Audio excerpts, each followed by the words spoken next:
per dir clarament que aquesta reforma laboral que volen impulsar no deroga cap dels aspectes més nocius que van suposar vagues generals a les anteriors reformes laborals, i el que és més greu, els grans sindicats i els governs que s'autonomenen progressistes amb aquest aval estan avalant totes aquelles posicions que eren clarament nocives pel conjunt de la classe treballadora. Allò que fa uns anys els hi va portar a convocar vagues generals ara sembla que és motiu d'orgull i de defensa.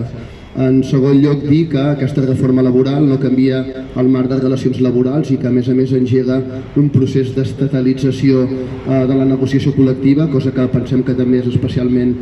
nociu. En tercer lloc, també desmentir que no hi ha hagut pacte social, el que hi ha hagut és una nova traïció per part dels dos grans sindicats, Comissions Obreres i UGT,